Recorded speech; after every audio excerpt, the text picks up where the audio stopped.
Plus, we continue our investigation into a war between protesters and the Church of Scientology.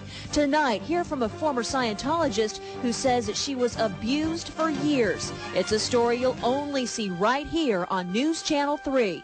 It's 11 o'clock. Time for news. Now, from the Desert's news leader, KESQ News Channel 3 HD at 11.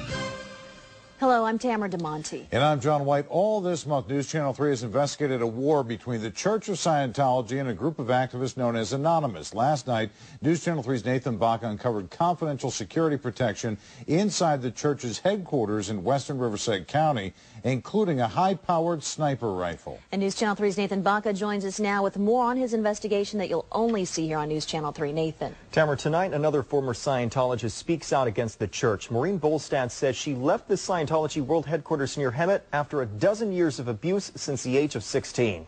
You know, it wasn't informed consent.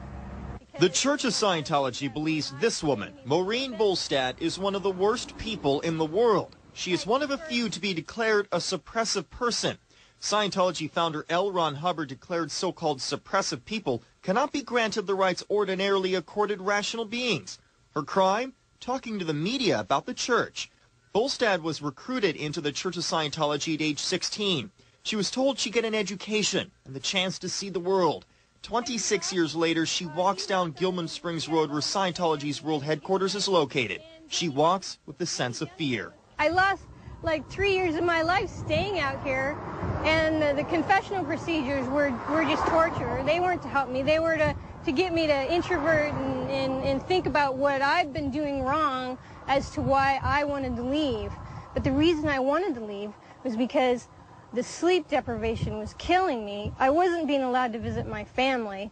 I wasn't getting paid for my work. And I said, look, this is abusive. I can't do this. I mean, physically, I couldn't do it anymore. Hey! Trespassing. You're under arrest for trespassing. No. You're under arrest for trespassing. Hey! When she tried to leave, Bolstad says guards tackled her much like they recently tackled protesters. When she tried to leave again, she says they placed her in the Rehabilitation Project Force, known as RPF.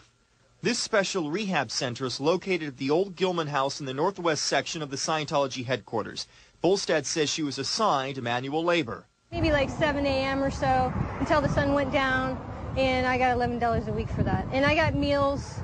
I basically ate in they had a shack out there. I had to eat separate from everyone else because I was lower status and I was being segregated from everyone else.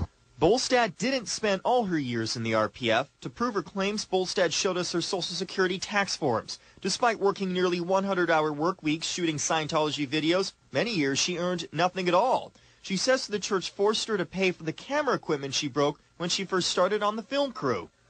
What do you say to the belief the Church of Scientology is saying that what happens at RPF is only counseling? I say that's a lie because there's a lot of punishment involved.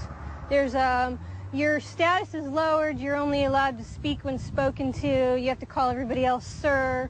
You don't have the same privileges as other staff. Like I said, you don't get your mail. You're not allowed to send mail out. You're not allowed to make phone calls. I had trouble getting medical care. If this place is so terrible, then why did she stay for a dozen years? Perhaps because since the age of 16, it was the only life she ever knew. Yeah, you know, like I laid tiles on all those roofs over there. I painted a lot of the rooms in that qual building when it was originally painted. I helped paint some of these sidewalks, stain some of these sidewalks. There's like everything here has my blood, sweat, and tears in it, and I thought it was my home. I considered this place my home, and that's why I was investing in it.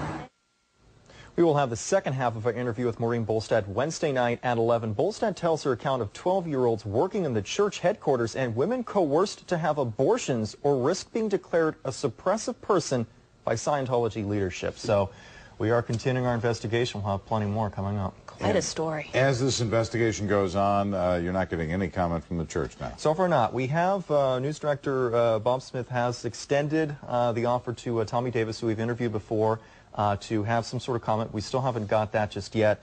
If we're going to be interviewing somebody else, we look forward to interview with church leader David Miscavige. All right. We'll see what happens.